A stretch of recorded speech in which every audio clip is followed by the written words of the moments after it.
We're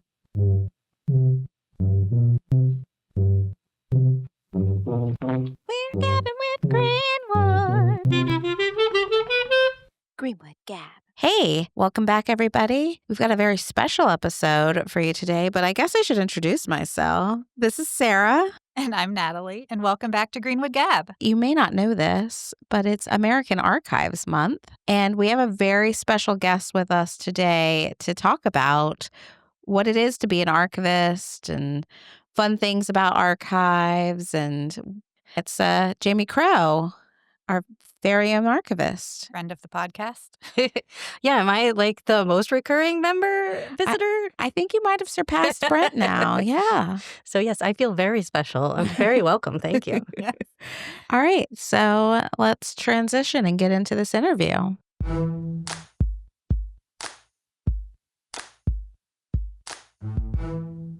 All right. So, Jamie, for people who may be new to the podcast, do you want to just introduce yourself very briefly, who you are, how long you've been here, that sort of thing? Yeah. Hi, my name is Jamie Krogh. I am the Archives and Special Collections librarian here at Greenwood Library. I've been working at Greenwood Library since 2018, so almost I think I'm on my 7th year. And I kind of oversee and manage archives and special collections, as well as being a librarian. So, Were you a librarian the last time you were on the podcast? I don't think so. Yeah. I think it's been a while. So, yeah, I don't think that was an addition in the last couple of years. Congratulations. Yay. Welcome. So we have some questions, what people might be wondering about archives, about being an archivist. Are you ready for us to ask an archivist? Yeah, this is always a fun thing to do for American Archives Month, to answer questions about archives, because often people think about archives in one way. And so it's fun to tell you how it really is. So I'll ask the first question. What made you decide to be an archivist? So I was a public history major here at Longwood, and I was sure I wanted to work in museums. And I took the archives management class, plug that I teach that class now. And in the first class, Dr. Coles was telling us what an archivist is and all the skills you need to be an archivist. And I was like, hey, wait a second. I want to do that.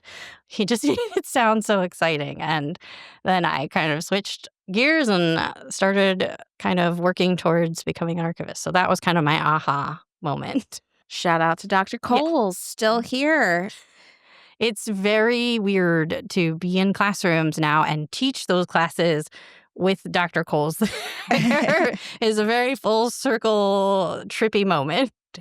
Yeah, so you mentioned that he was kind of describing what archives were and that sort of thing. So what was it that interested you about what he was saying about archives? I think it was really like the, organizing of historical documents and historical items, and then providing access to them, giving people the opportunity to find and use these records just really excited me, because that was what excited me about museums, is giving people a way to view kind of the history and the past in these museum settings. But doing it at archives is slightly different and has a different kind of way about it. And I loved the idea of being able to organize things and still provide people access to them at the same time, because I'm very organized, maybe. In certain aspects of your life. So I'm going to go off script a little bit because our next questions are kind of specific. Yeah. So will you tell us, what does archives mean and what is special collections and all of that? So give us a brief overview before we get into more specific things. Sure. So archives is really an institution that preserves and provides access to materials of enduring value. And I like to say enduring instead of historical or old, because it doesn't need to be necessarily what we would traditionally think of historical or old, but has anything that has enduring value, so that somebody in the future could maybe want to use. And then for us here at Longwood, we talk about special collections more specifically in relation to our special collections books. So these are books that are part of special collections that we keep and preserve for future use.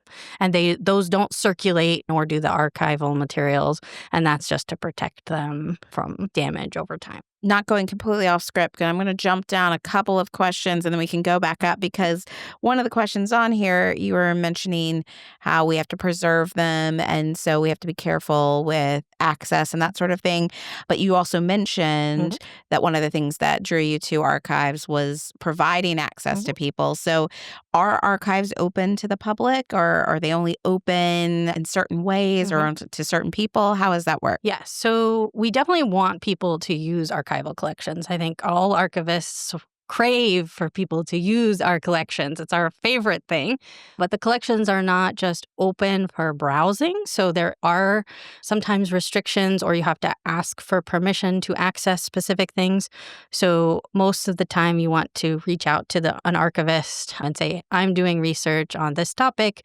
What do you have that would be helpful? Or if you already know that we have something that would be helpful, you would reach out and say, hey, I'd like to look at this collection or these materials. And then we're always happy to kind of arrange a time or make it available to you when you need it. I'm going to keep going off script. Yeah. So while we're talking about if they're open, I think people might be interested to know where our archives and special collections are in the library. Yeah. So here at Greenwood Library, and this isn't true everywhere, but our archives is kind of spread out across a couple floors. So our special collections reading room is on the second floor of Greenwood Library, kind of in the side hallway that some people might secretly know about and others may not.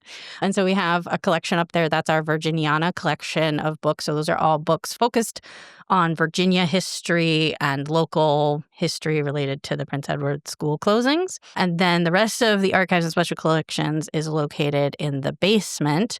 And we have rooms for the rest of special collections, which includes rare books, children's rare books, oversized books, and rare is kind of a catch-all term for old, inscribed, unique, a whole bunch of different things. And then we have our processing room. So that's where I work on collections to organize them, preserve them, and make them ready so that people can use them. And then we have storage also in the basement. So that's where collections live, kind of in the meantime, in between when people need them or when we need to use them. Let's go into the objects that live in archives, our archives, other archives. Are there objects that can be conflicting to conserve, morally speaking? How do you make those decisions of what to conserve, what should be kept, what should not be, especially when they become problematic, let's say? Yeah, that's a big question. Very philosophical. And actually, that's a big part of our archival work. A lot of what we have to do is decide what is kept and what is discarded. Archives can't keep everything. Unfortunately, we don't have the space or staff for that.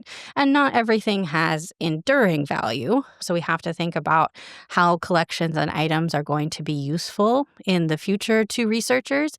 And that does mean sometimes that we have to collect or keep things that people may have moral objections to or that make you uncomfortable. So there are often things in collections that can make people concerned or feel uncomfortable, but that is a representation of where we were. And I think that feeling uncomfortable with those materials kind of shows where we are now. And so it's important to kind of remember that we used to maybe do some of these things, or we talked about things in these questionable ways, but we now know that maybe that's not the best way to do things. And so that's part of the process. But it can be hard to navigate sometimes. And we can't always anticipate 50 years in the future what today might be uncomfortable so that we can be better now. But that's part of learning and growing. I think that's my best answer to that question. And this question, I think, kind of goes off of the last one. And you may have kind of talked about it already, but how can archival work be taught in a way that promotes modern ideas? Yeah, I think it is kind of considering, we are looking at records of enduring value. And enduring doesn't mean old. So a lot of archives are doing work to try and collect things more actively than we once did, especially with the revelation of digital materials. And that more immediate, instead of waiting 50 years to just acquire paper records, this need to collect digital records actively kind of makes us more involved in that collection process and thinking about what will be more useful in the future, because we have to think about it's now and we have to really think about what will be valuable in the future instead of already being in the future and just knowing that it's valuable.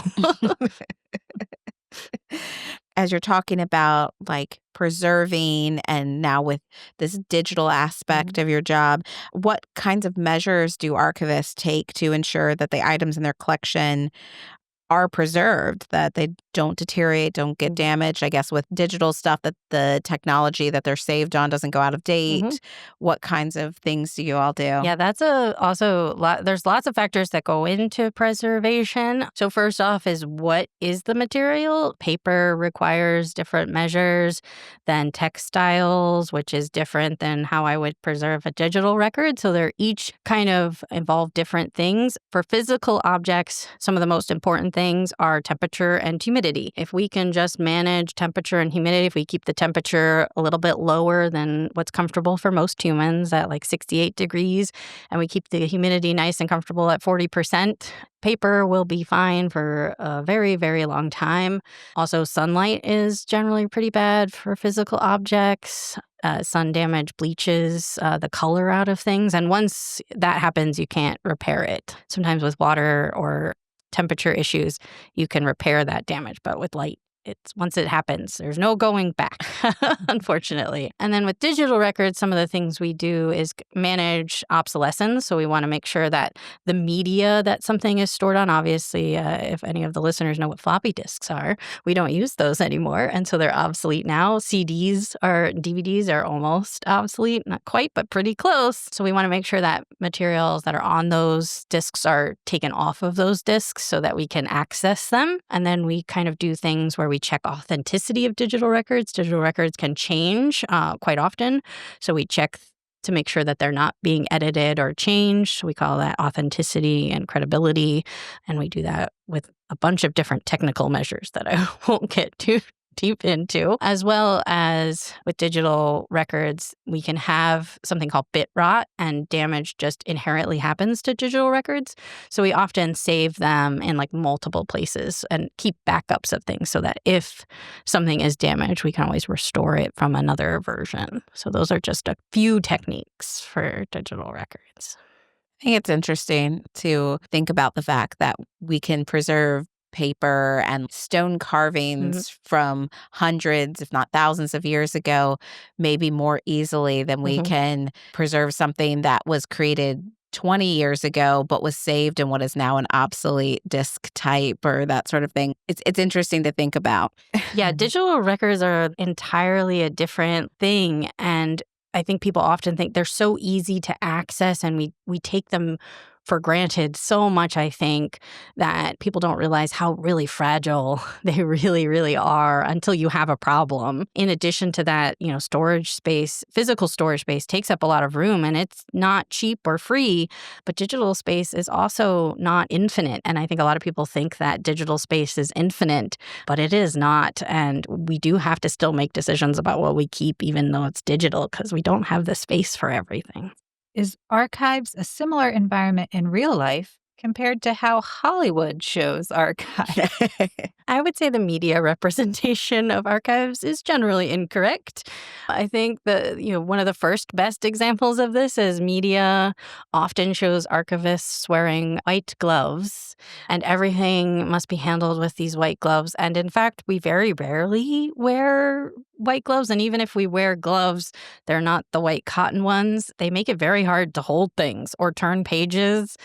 So we don't usually wear those. And clean, dry hands is usually enough to handle any kind of paper document and not do any damage. There are a few exceptions. If you've got old parchment, the oils in your hand can affect that, or vinyl records, as well as photographs. But if you handle them carefully, even without gloves, generally you're okay.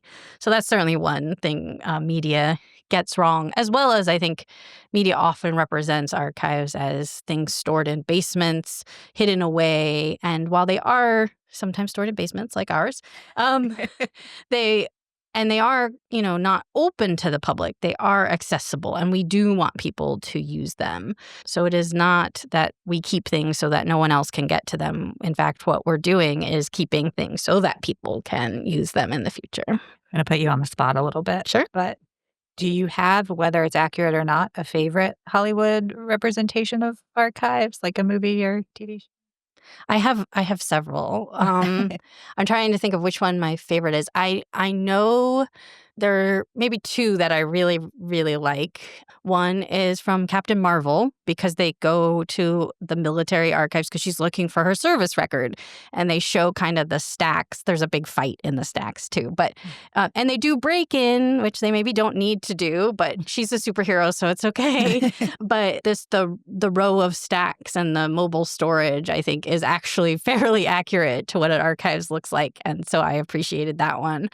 And then this is a weird one, but my roommate and I were talking about it the other day. So my second one is The Last Night in Soho. And that one is not necessarily of an archives, but she goes into the library in Soho and uses the microfilm to look up articles in the newspaper because she's trying to figure out what's happening to her. And that was just one of the most exciting things I had ever seen in film. I feel bad that she had to use the microfilm, but it was really exciting for me to see microfilm used in an accurate way in a movie. So also shout out to Stranger Things, which did that in the first season or one of their seasons as well. So yeah, Supernatural also in early seasons, they would go to the library and look in newspaper microfilm archives to find, this thing's been happening every 50 years. There's something going on. Yeah, so I always like that because those are representations of people keeping things so that we can look them up later, even if they're on microfilm. Luckily, we have digital now, and we don't have to rely on microfilm quite as much as we once did. But I always like seeing it used appropriately. I'm going to kind of combine a couple of questions because I think they kind of go together. So what I want to ask you is, number one, what is your favorite thing that we have in our archives and special collections? Number two, what's the coolest archival thing you've ever handled? And then third, what's the coolest thing you've just ever seen in an archive? Okay. So coolest thing we have, coolest thing you've been able to work with, and then the coolest thing just you've ever seen. Okay. So I think I could probably give you like a list of 5 things I think are cool in the Longwood Archives, but I am the Longwood Archivist and an alumnus, so I'm just a little bit biased. But in this case, I'm going to go, I think, with the blueprints for the rotunda. We have the original 1904 blueprints for the rotunda building, as well as one of the original pieces of molding that go with that building. And one of the reasons that's really special to me is because the rotunda burned down while under, renovations in 2001. And so they actually used those blueprints to rebuild the building. So it's very just kind of full circle that those had been kept for as long as they had, and then they were able to be reused to rebuild that building kind of to match how it looked originally. And I just think that that's really neat. And then the coolest thing I've probably handled, I get excited about like everything. So some of the coolest things I remember when I was a student here, when I was a student here, I did an internship at the National Museum of American History. And so I got to do some research for them in the transportation department. And so we had a ledger book from the Navy shipyard. And that was kind of a fun thing for me to work on and transcribe. And that's kind of a national history thing. And I learned a lot about old handwriting that I didn't know I needed to know and ended up being really useful in the long run. And then the coolest thing I've ever seen in archive, and I'm definitely going to go with this, again, when I was a student here in the archives management class with Dr. Coles, he took us on field trips to several archives, and we visited the Library of Virginia, and they showed us something that was signed by George Washington. I don't remember anything else about it except for that it was signed by George Washington. But my birthday is George Washington's birthday, and so that was just the greatest thing I had ever ever seen in my entire life and still is. I've also gotten to see the original copy of the national anthem written by Francis Scott Key in Maryland, and that was pretty cool as well. All right. I'm going to ask Natalie, what's the coolest archival thing you've ever seen? Oh, gosh. You don't know. I guess in library school, a group of us kind of on our own, like it wasn't part of a class or anything, decided to go to the Library of Congress. And, we saw the Gutenberg Bible they had on display. I mean, we kind of went through some of the behind the scenes kinds of things, but I really don't remember all of it. But I remember seeing the Bible on display. So that was really cool. Just old things out, or I know, enduring things out on display for people to look at. And some of the stuff we have, I think, is super cool. Like, I know we have a lot in our physical collections, but even just going through the digital commons and some of our digital things, like we found Longwood's, I don't remember the name of it, but the beauty pageant that Longwood used to do. I feel like this would be a good time to tie that in. We've talked about how we can kind of market those because they're hilarious. It was the Miss Longwood pageant. Miss Longwood pageant. So those are fun to look through. So then do we put you on the spot? I mean, I guess you can. do. Your favorite archival thing? So I will say the Library of Virginia has a very cool collection of, archival documents about African Americans kind of before the Civil War, trying to help, I think they call it like untold voices. And I remember one of our professional development days that we had at the library, we had someone from the Library of Virginia come and talk about that collection. And they said that you could help they were transcribing them to make them more accessible so that they could be searchable because, as you mentioned, handwriting from long ago is hard to read for modern people. And so I went online and spent, I don't know, like 10 hours transcribing one of the documents in there. And it was like going down a rabbit hole because you're transcribing a document, but you're also like learning a story. And so the one I was looking at was in Virginia, after a certain time, if you were freed, you had to leave the state. If you were an enslaved person who had been freed, you could not stay in Virginia. They didn't want a large population of free Blacks in the state. So to stay in the state, you had to get permission from the state legislature. And so this document was a petition from the white landholders of the area where this man lived, saying, this guy is a real benefit to our community. His wife lives here. He has children here.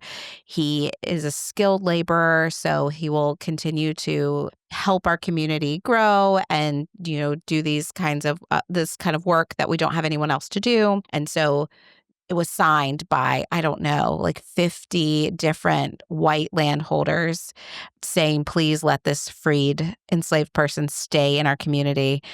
And then you see that the mark from the state legislature was that request was denied, which is so disheartening. Yeah. But it shows you a history of our state. It tells you about like where we've come from, hopefully where we can go and that was just, I got, like I said, I was on my laptop and it was like 11:30 at night. And I'm just like, I have to finish. I have to know what happens. And so that was a really cool experience for me. Well, and I think you said something that I kind of want to also focus on. Archives are also part of what we do is save people's stories. So like we want to save the experiences of people, and whether it's from the highest, federal government level to the smallest individual college student level, like all of these stories kind of make up all of our experiences as human beings, as Americans, as people. And so they can be so powerful, even like small documents or photographs, because they tell us about a world that we maybe didn't live in or didn't grow up in. And I just think that that's so cool. So I kind of mentioned the Miss Longwood, and you talked about some of the things we have. Are there other collections that you want to highlight for the listeners that maybe they wouldn't know that we have? Yeah, so I think first of all, to highlight collections, I I think I definitely want to highlight Digital Commons as a whole, because Digital Commons is a way that we've made collections accessible online. So this is a way for people to access things in the archives without needing to come talk to me or make an appointment. You can get to and you can keyword search most of them. And that includes everything, like a whole range of things. But we have the Rotunda student newspapers from 1920. In the first year they were published to the present. We have other student publications, including literary magazines and kind of quasi-newspapers, as well as alumni magazines, catalogs, which are a great representation of the courses and the kind of academic offerings we've had at Longwood over the last 100 plus years, 150 years. And then we have Board of Visitors minutes. We also have a collection of photographs that spans from 1920 through the early 2000s. And those are just a kind of sample representative of the photographs we have in the collection. We also have collections of scrapbooks from some of the sororities that are published online, which are also a great glimpse into like student life on campus and kind of the things that students are participating in and excited about and these organizations that they create. So there's more than that, but that's just kind of example of some of the things we've been able to digitize and make more accessible through digitization. Physically, I do think like the blueprint collection is a really interesting one. We have blueprints from almost all the buildings that have either been totally renovated or are obsolete and not being used anymore. So that's not every building on campus, but several of them. We also have collections from some academic departments as well as personal like alumni collections. So along with those sorority scrapbooks, we also have collections from individual people that include multiple scrapbooks. We have several alumni who made scrapbooks from every year they were here, and those are from the 1900s to the 1970s. So those are also kind of a great glimpse of student life on campus. I think being a women's school, we have an advantage. We get lots of photos and lots of scrapbooks, which are always really fun to kind of look through. So those are just some of the things I can think of off the top of my head. All right. I think that's a good place to end our conversation. So let's transition out. All right. Thank you so much, Jamie, for joining us today and teaching us a little bit about archives, special collections, and how cool they are. Yeah, thanks for having me. I obviously love to talk about archives, so this is always fun for me.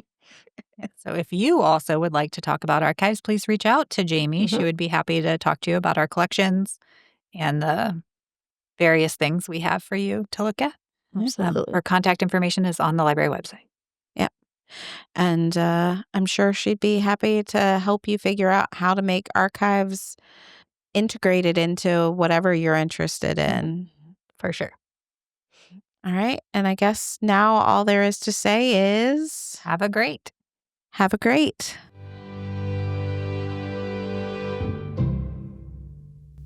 Have a great